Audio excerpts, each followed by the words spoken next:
Jimin, Twice, and Monsta X, oh my! Selena Gomez takes a break from social media. Gracie Abrams stops by the studio. Of course, we've got tons of new music, and we break down the origins of hip-hop. We got a great show for you today. I'm Tetris Kelly for Billboard News. It's Friday, February 24th, and you know what that means, new music. It's the weekend, and the Weeknd is back with some help. And that's not the only powerhouse duo with some new heat, plus some friends we have in the studio. Here are some of the hot new releases for this New Music Friday. Die For You is a hit from Weeknd's 2016 album, Starboy, but frequent collaborator Ariana Grande just breathed it new life.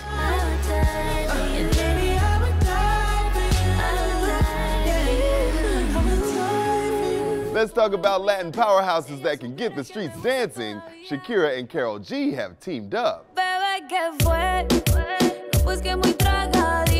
Karol talked to Billboard about shooting the video with Shakira. When I was on the set, like shooting the video, and I was watching her, like shooting her parts, I was like, oh my God, like just realizing all her amazing and legendary moments in her career, and a lot of things that I need to work hard to get to that place and that point. The Jonas Brothers are back with Wings.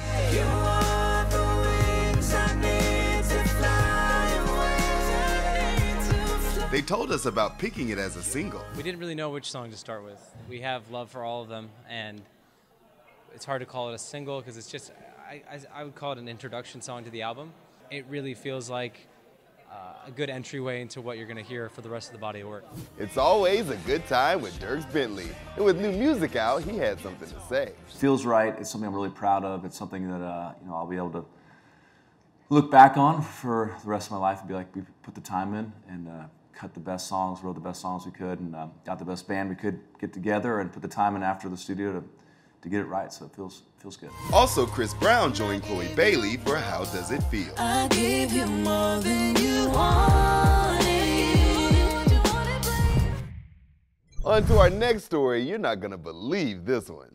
And yeah, I'm gonna be taking a second from social media because this is a little silly. And just like that, Selena Gomez has left social media again. Selena Gomez recently returned to Instagram and has surpassed Kylie Jenner as the most followed woman on the platform, with a mind-boggling 382 million followers. Well, now the singer is stepping away from social media for the unforeseeable future.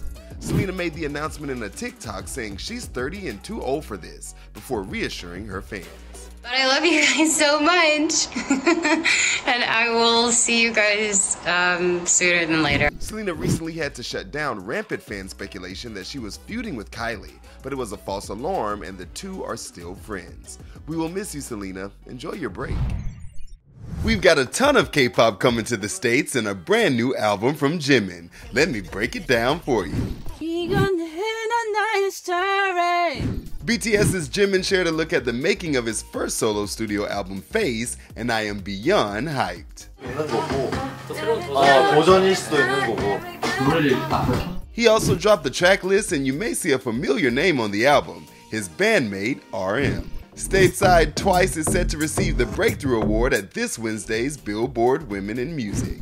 We are so excited to be in Los Angeles with so many talented women. And the band say they have their fans to thank for all of their success.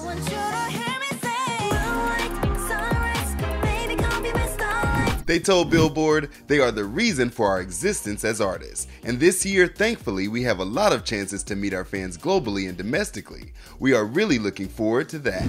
As for what's next, their next EP, Ready to Be, drops March 10th. Their Ready to Be World Tour hits Korea, Japan, Australia, Canada, and the US. And Chaeyoung tells us her personal goal is to top the Billboard Hot 100. And we've got more K-pop coming to the States.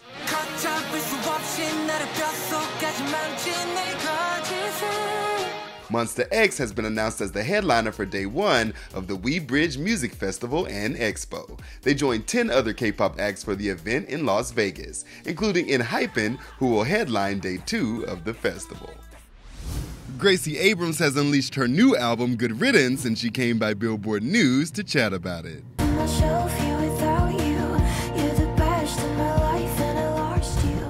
imagine, know, once this is out, it's particularly validating to see and hear other people then like resonating or thanking you for speaking to something that they thought they were the only ones feeling. I think like I love music so much for that reason, because I always feel like the artists and the songs that I fall in love with the most are the ones that I listen to when I'm like, didn't know like this feeling could be articulated in this way, and you know, thank God that I'm not the only person in the world who's ever felt XYZ, and so to ever be that remotely for even one other person would be such a gift. Gracie is about to head out on tour with Taylor Swift. She told Lindsay Havens what it was like getting that news. I like blacked out, I think. I couldn't.